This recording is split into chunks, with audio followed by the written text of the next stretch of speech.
Tonight's headlines: President Duterte OK with expanded in-person classes. 77 million adult Pinoys fully vaccinated before elections. Coronavirus cases in the country at 3,270,758. Odette's damage to crops pegged at 13.8 billion pesos. Shear line to bring rains over eastern and central Visayas. And government targets to narrow unemployment rate.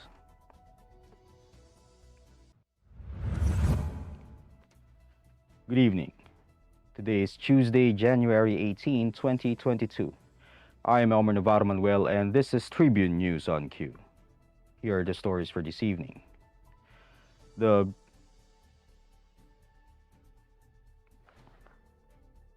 Malacanang said Tuesday that President Rodrigo Duterte has agreed to the Department of Education's plan to expand in-person classes by February, even amid the rising COVID-19 cases in the country.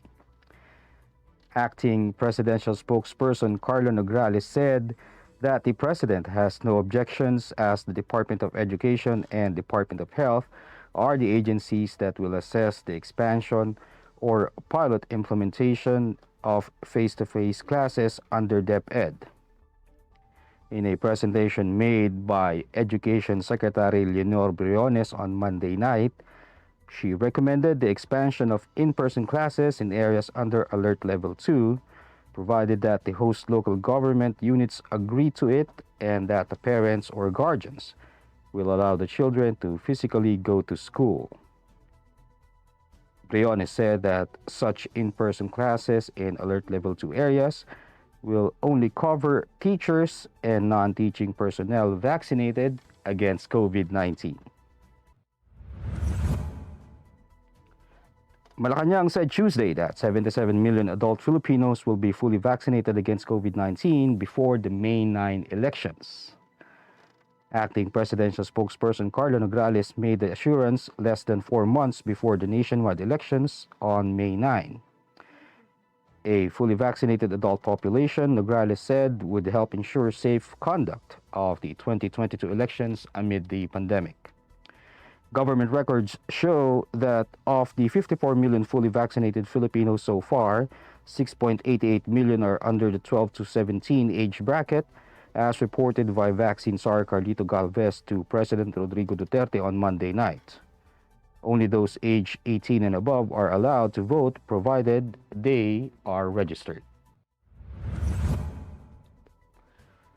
The Department of Health reported 28,471 confirmed coronavirus disease cases on Tuesday, to bring the total number of infections in the country to 3,270,758. This brought active cases to 284,458, and of the total, 8,930 are asymptomatic, 270,784 are mild, 1,484 are severe, and 303 are in critical condition. The number of recoveries, on the other hand, rose to 2,933,338 after 34,892 patients recovered from the deadly disease. The death toll is now at 52,962, with 34 fatalities recorded. Data from the DOH also showed that 49% of the country's intensive care unit beds are utilized, while 22% of the mechanical ventilators are also in use. Tribune News on Q will be back after these reminders. Boto mo to Halalan 2022, the Daily Tribune special coverage. Si Harry Roque ang pinakamagaling na spokesman, kaya inggit sa kanya ang oposisyon. Tama lang na ipinaglaban ko ang balik trabaho para bumalik ang kita ng mga nagtatrabaho at naghahanap buhay. Hindi pwedeng magutom ang pamilya. Dapat lang po ingat buhay para sa hanap buhay. Basta trabaho, kita at hanap buhay ang nakataya. Nasa harap niyo po ako. Ibigay natin ang tudong suporta kay Harry. Boto mo to, Halalan 2022, the Daily Tribune special coverage.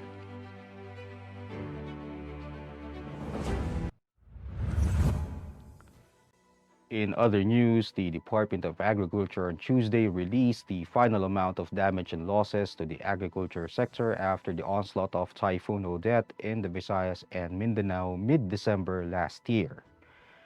The agency said that after a thorough field assessment by the regional field offices in Odette-affected areas, the final amount of damage and losses from the typhoon is 13.3 billion pesos.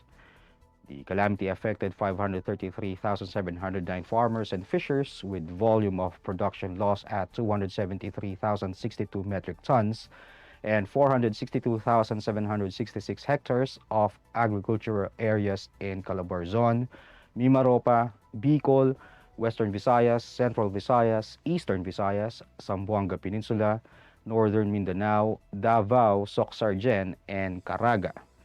The DA said it has provided at least 2.9 billion pesos worth of assistance to help farmers, fishers, and other rural folk affected by Odette. State Weather Bureau Pagasa announced that the Shear line will bring cloudy skies with scattered rain showers and thunderstorms over eastern Visayas, central Visayas, and Caraga. The rest of Mindanao will experience partly cloudy to cloudy skies with isolated rain showers, while the northeast monsoon will bring isolated light rains over Metro Manila and the rest of the country. Northern Luzon and the eastern section of Visayas will experience moderate to strong wind speed moving northeastward, while coastal waters will be moderate to rough.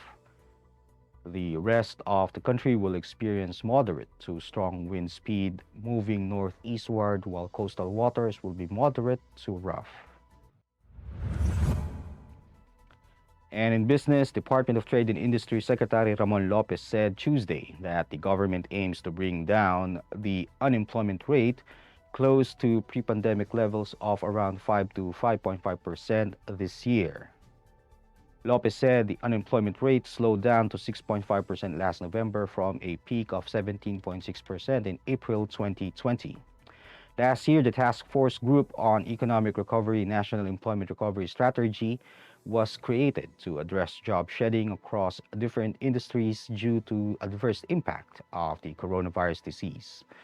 From January to November 2021, the TGER-NERS contributed some 913,498 in job generation, while at least 162,861 jobs were created through Department of Labor and Employment initiatives, 105,493 jobs under the Special Program for Employment of Students, 46,271 jobs under Government Internship Program, 6,309 jobs under the Tulong Panghanap Buhay sa Ating Displaced or Disadvantaged Workers Program, and 4,788 jobs for contact tracers under the TUPAD program.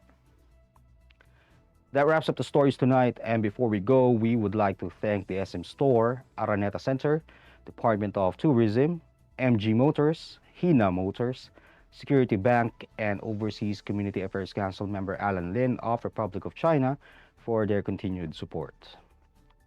Again, this is Elmer Navarro Manuel, and you're watching Tribune News on Q.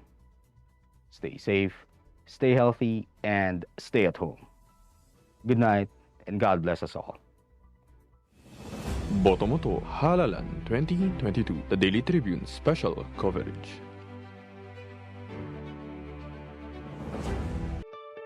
Mga katribu, tara na't makiisa at matuto sa mga public service programs hatid ng Kalingang Katribu. Tuwing Lunes, nandyan ang usapang business na magbibigay tips at inspirasyon sa mga aspiring entrepreneurs kasama sina Comfy Manalo at Vernon Velasco. Tuwing Miyerkules, usapang pangkalusugan naman ang tatalakayin ni Miss Cory Quirino sa Health and Wellness.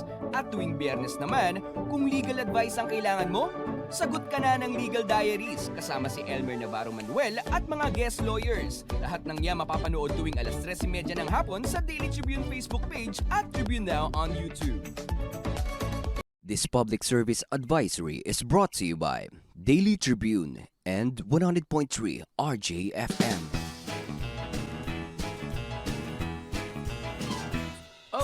Vaccination, isolation, gotta keep up with my nutrition, gotta maintain my body condition, then I can take my vaccination. What do I choose? What do I take? As long as it is not a fake. AstraZeneca, Moderna, BioNTech, even Sinovac, okay na.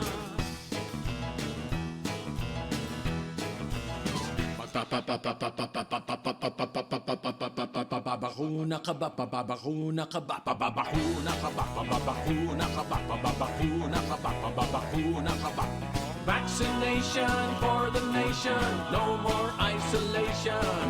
With vaccination, babakuna ka ba, babakuna ka ba, babakuna ka ba, babakuna ka ba, babakuna ka ba, babakuna ka ba, babakuna ka ba, paturok, paturok, paturok. This public service advisory is brought to you by Daily Tribune and 100.3 RJFM. Catch the latest news on our website, tribune.net.ph. Follow us on Facebook, Twitter, and Instagram. Subscribe to our YouTube channel, Tribune Now. Download the Daily Tribune app on Apple Store for iOS and Google Play for Android to get the latest and most comprehensive news online. Daily Tribune invites you to join its Viber community, Katribu, to get updates on the hottest news on politics, business, sports, lifestyle, and entertainment. Emoticons of the Tribune mascot Tercito are available on our community Viber.